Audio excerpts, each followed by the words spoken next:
மக்களவைத் தேர்தலுக்கு கூட்டணி அமைக்கும் பேச்சுவார்த்தைகள் தமிழக அரசியலில் களை கட்டி வருகின்றன. திமுகவின் கூட்டணி கட்சி காங்கிரஸ் என்பது உறுதியாகிவிட்ட நிலையில் அதிமுக யாருடன் கூட்டணி அமைக்கும் என்ற எதிர்பார்ப்பு உச்சத்தில் உள்ளது. தேசிய அளவில் பாஜகவுடன் மட்டுமே கூட்டணி கதவு திறந்திருக்கும் நிலையில் மாநிலத்தில் யாரும் எதிர்பார்க்காத விதத்தில் தேமுதிகவும் அதிமுகவும் கூட்டணி அமைக்கலாம் என்று எதிர்பார்க்கப்படுகிறது. இதற்கான சாத்தியக்கூறுகள் என்ன என்பது குறித்து இப்போது பார்க்கலாம். விஜயகாந்த் தலைமையிலான தேமுதிக 2014ஆம் ஆண்டு மக்களவைத் தேர்தலில் பாஜகவுடன் கூட்டணி அமைத்தது. ஆனால் தேர்தலுக்கு பிறகு இரு கட்சிகளுக்கும் இடையில் சுமூகமான உறவு இருந்ததாக தெரியவில்லை. இந்நிலையில் திடீரென்று மத்திய அரசின் இடைக்கால பட்ஜெட்டை அந்த கட்சி ஆதரித்துள்ளது. இதனால் வரும் தேர்தலிலும் தேமுதிகவின் ஆதரவு பாஜகவிற்குத்தான் என்பது ஏறக்குறைய உறுதியாகியுள்ளது. இதற்காக அதிமுகவுடன் நல்லுறவை பேண பாஜக அறிவுறுத்தியதாகவும், ஆனால் அதனை விரும்பாத தேமுதிக அமமுகவை நாடி சென்றதாகவும் கூறப்படுகிறது. திருச்சியில் கடந்த மாதம் 23ஆம் தேதி டிடிவி தினகரன் உடன் எல்கே சுதீஷ் ஆலோசனை மேற்கொண்டதாகவும், அப்பொழுது தேமுதிக கேட்ட இடங்களை அமமுக ஒதுக்கவில்லை என்றும் தகவல் வெளியானது.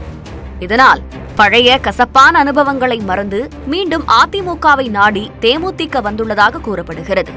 இதனை உறுதிப்படுத்தும் விதமாக கூட்டணி என்பதே சமரசம்தான் என்று அதிமுகவின் செய்தி தொடர்பாளர் வைகை செல்வன் கூறியுள்ளார். தேர்தல் என்று வந்துவிட்டால் நிரந்தரமான நண்பர்களும் இல்லை, நிரந்தரமான எதிரிகளும். ஒரு சமரசத்துக்கு ஆட்பட்ட பிறகுதான் தேர்தலுக்கே ஒரு கட்சி வருகிறது. ஆக அப்படி சமரச கொள்கைகளில் சமரசம் அல்ல, தேர்தல் கூட்டணி என்பது ஒரு சமரசம். அந்த வகையில் இந்த தேர்தல் கூட்டணி ஒரு மிகப்பெரிய ஒரு கூட்டணியாக அமையும்.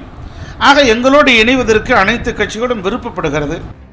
கடந்த சட்டமன்ற தேர்தலில் பழம் நழுவி பாலில் விழும் என்றெல்லாம் தேமுதிகவை கூட்டணி கழித்த திமுக தற்பொழுது அப்படி அழைக்க வாய்ப்பில்லை என கூறும் பத்திரிகையாளர் ராமகிருஷ்ணன், அதனால் அதிமுக தேமுதிக கூட்டணிக்கு அதிக வாய்ப்புள்ளது என்கிறார். அதனால இப்போ அவங்களுக்கு திமுகவில் போய் திமுக கூட்டணியில் போய் சேருவதற்கு அவர்களுக்கும் விருப்பம் இல்லை, அந்த சைடுக்காரங்களுக்கும் அவங்க சேர்த்துக்கிறதுக்கு ஒன்றும் ஒரு பெரிய நாட்டம் இருக்கிறதாக தெரியல. அப்படி இருக்கும் பொழுது அவங்களுக்கு அஇஅதிமுக கூட்டணி தான் ஏன்னா அஇஅதிமுக ஜெயலலிதா அவங்க இறந்து போனதுக்கு பிறகு ஒரு இன்றைக்கு என்னன்னா முன்ன இருந்த அதுக்கு ஒரு வலிமை இன்று இல்லை என்று கருதப்படுகிறது.